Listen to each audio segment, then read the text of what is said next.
छिछोरे गुरुओं का छिछोरा चेला। अरे इसे तो ये भी पता नहीं है कि शास्त्रों में क्या लिखा है और क्या नहीं लिखा। ये हुए पंडित। पंडित क्या है, इन्हें पढ़ना तक नहीं आता कि लिखा क्या है और पढ़ क्या रहा है। अरे तेरे अंदर थोड़ी सी भी शर्म रही है ना तो मैदान में आ जा। छुप के क्यों बैठा है भाई? बाहर आ, जहाँ चाहे वहाँ बुलाकर तुझसे ज्ञान चर्चा की जाए। आजा सामने। इसकी तो दिन में ही फूट गई, ऐसा लगता है। पुस्तकों का वितरण किया जा रहा था। उस मेले में ये शिवांश अपना झोला टांग कर पहुंच गया और साथ में जो पैसे भीख मांग कर इकट्ठा किए थे उससे कुछ गुर्गों को भी साथ ले लिया और सदग्रंथों पर आधारित इन पवित्र पुस्तकों के प्रचार को रोकने की कोशिश में लग गया।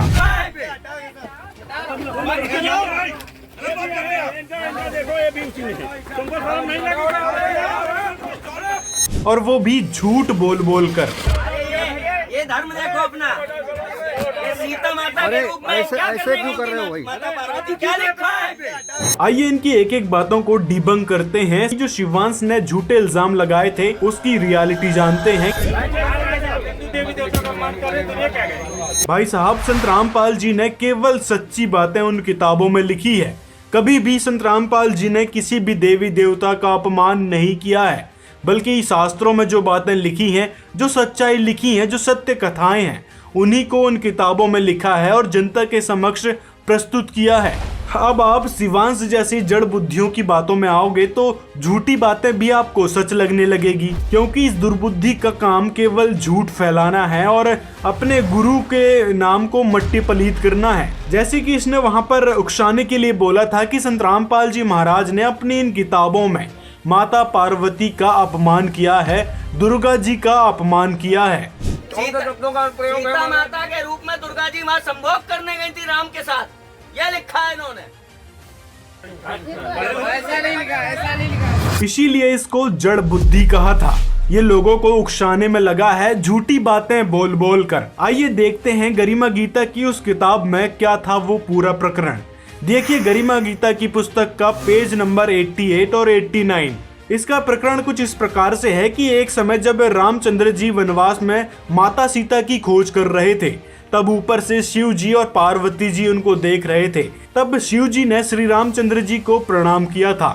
तो फिर पार्वती जी बोली कि आप किसको प्रणाम कर रहे हो? तो वहां शिव जी ने कहा था कि मैं अपने बड़े भाई श्री रामचंद्र जी रूप में जो विष्णु जी हैं उनको प्रणाम कर रहा था। तब पार्वती जी बोली कि वह तो राजा दशरथ का पुत्र श्री रामचंद्र है, इसको आप भगवान कह रहे हो। भगवान शिव बोले, पार्वती आप नहीं जानती, यह भगवान विष्णु के अवतार ही रामचंद्र जी हैं। इनकी पत्नी को कोई उठा ले गया, इसलिए विलाप व तलाश कर रहे हैं। गौरी यानी पार्वती जी बोली, भगवान कभी रोते हैं क्या? मैं तो इनकी परीक्षा लूंगी। यानी यहाँ पर पार्वती जी उनकी परीक्षा लेने की बात कह रही हैं। तब इसको प्रणाम करूं। शिव जी बोले कि परीक्षा मत लेना, लेकिन उमा ने यानी पार्वती जी ने ऊपरले मन से कह दिया कि अच्छा परीक्षा नहीं लूंगी। परंतु शिव जी के दूर जाते ही छिपकर सीता जी का रूप बनाकर यह सोचकर कि मुझे सीता जानकर प्यार व संतोष करेंगे, श्री रामचंद्र जी के सामने आ गई। लेकिन हुआ इसके विपरीत। जैसे ही माता पार्वती सीता के रूप में उनके सामने गई, तब श्री रामचंद्र जी बोले कि हे दक्ष पुत्री, हे दक्ष की बेटी, भगवान शिव को कहाँ छोड़ाई, अकेली क्यों आ गई?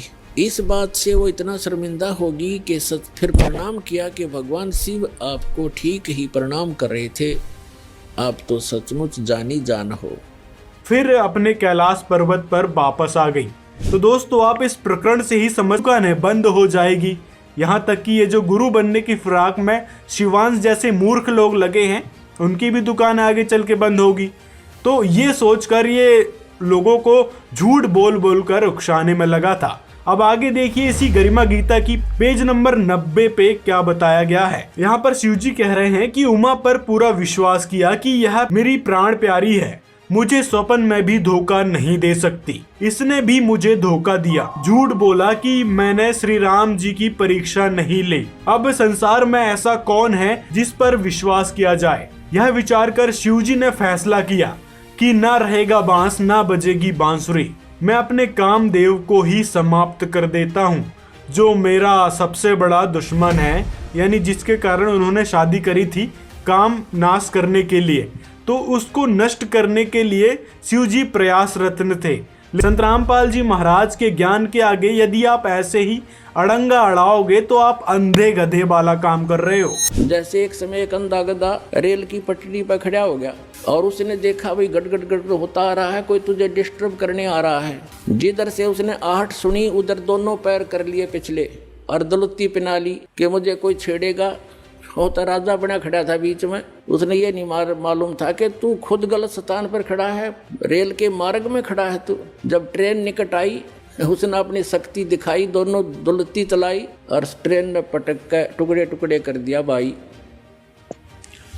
तो पुण्यात्माओं, इस परमात्मा कबीर जी के मार्ग में ये अंधे गधे हैं जो बाधक बन रहे हैं।